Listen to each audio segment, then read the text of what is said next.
శ్రీ రామానంద స్వామి ఆశ్రమాన్ని కూల్చేసిన దుండగులను కఠినంగా శిక్షించాలని సూర్యాపేట మండలం ఎండ్లపల్లి గ్రామ ప్రజలు కోరుతున్నారు.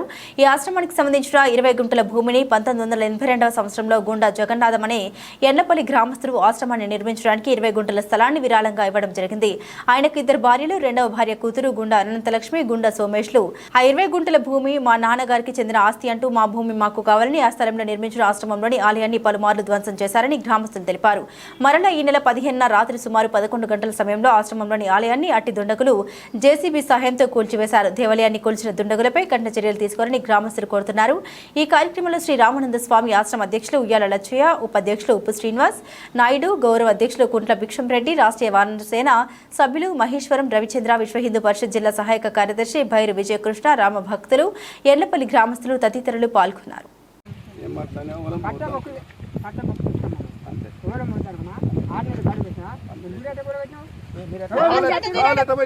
అరే సమాధానం చెప్పు. గుడి ఎందుకు కొట్టినావంటే చెప్పాలి. నువ్వు మంచిగా చెయ్యకు గుడెందుకు కొట్టిరు గుడెందుకు కొట్టిరు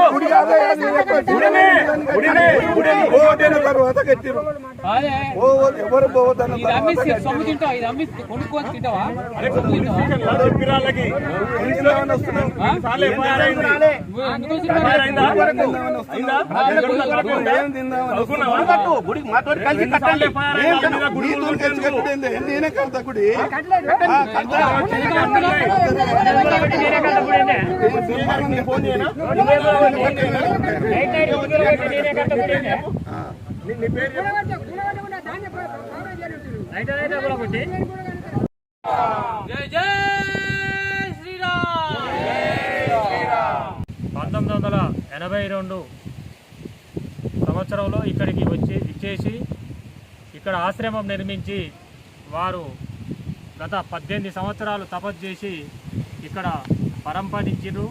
వారి స్మారక స్నేహం మరియు వారి ఇక్కడనే దహన కార్యక్రమాలు చేపట్టడం జరిగింది.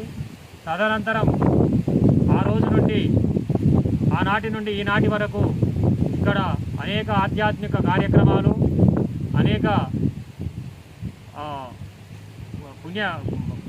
పండుగల యొక్క పర్వదినాలు, దేవీ నవరాత్రులు, గణపతి నవరాత్రులు, ఆదిశంకరాచార్యుల జయంతి, రామకృష్ణ వివేకానందుల జయంతి వర్ధంతులు, అనేక కార్యక్రమాలు కంటిన్యూ ఆ రోజు నుంచి ఈ రోజు వరకు జరుగుతున్నాయి.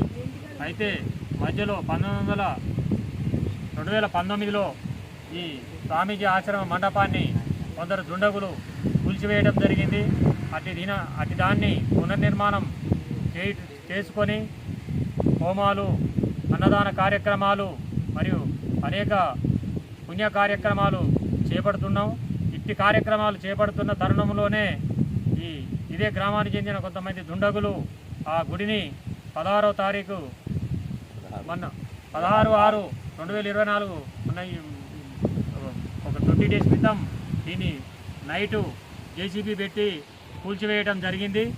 ఇట్టి కూల్చివేసిన దానిపై ఇష్యూ మీద దీన్ని కేసు పెట్టడం జరిగింది. ఎఫ్ఐఆర్ అయింది. ఇది ఆల్రెడీ హైకోర్టులో ఉన్నది. హైకోర్టు ఆదేశాలను కూడా లెక్క చేయకుండా దౌర్జన్యపూర్వకంగా దుర్మార్గమైన చర్యకు పాల్పడి దుండగులు దీన్ని మరొకసారి ఆ శిథిలాలు కూడా లేకుండా మొత్తం తొలగించినారు. అట్టి దానిపై మరోసారి కేసు పెట్టగా ఎఫ్ఐఆర్ అయింది. ఎన్ని కేసులైనా ఎఫ్ఐఆర్ అయినా ఇట్లాంటి చట్టానికి ఇట్లాంటి కూల్చివేతకు పాల్పడి చట్ట వ్యతిరేకంగా వ్యవహరిస్తున్నారు. ఆ జేసీబీని కూడా సీజ్ చేశారు. మరి ఇది ఇట్లనే కొనసాగుతున్నా కూడా ఈ పూజా కార్యక్రమాలకు ఇక్కడున్న ట్రస్టు గౌరవాధ్యక్షులు మరియు గౌరవ సభ్యులను శ్రీ రామానంద స్వామి ఆశ్రమం ట్రస్టు గౌరవాధ్యక్షులు, అధ్యక్షులు, కార్యవర్గ సభ్యులు ఇక్కడ ఉండి పనులు చేయిస్తున్న, పూజ కార్యక్రమాలు చేయిస్తున్న ఇప్పుడు రాష్ట్రీయ విశ్వ హిందూ పరిషత్, బజరంగ దళ వాళ్ళు ఇటు దాన్ని అడ్డుకొని ఈ ఆశ్రమ పునర్నిర్మాణం కొరకు వారు ముందుండి మాకు అండదండగా ఉండి దీన్ని ముందుకు నడిపించే బాధ్యత వహిస్తున్నారు. ఈ కార్యక్రమం ముందు అనేక అభివృద్ధి కార్యక్రమాలు, అనేక పుణ్య కార్యక్రమాలు, అన్నదాన కార్యక్రమాలు చేపట్టే విధంగా వాళ్ళు ఈ ట్రస్టు సభ్యులకు అండదండగా నిలిచి ముందుకు కొనసాగుతున్నారు. దీనిపై మరెవరైనా మళ్ళా అదేవిధంగా దౌర్జన్యపూర్వకంగా వచ్చినట్టయితే చట్టపరమైన చర్యలు కఠినంగా ఉంటాయని తెలియజేస్తున్నాం.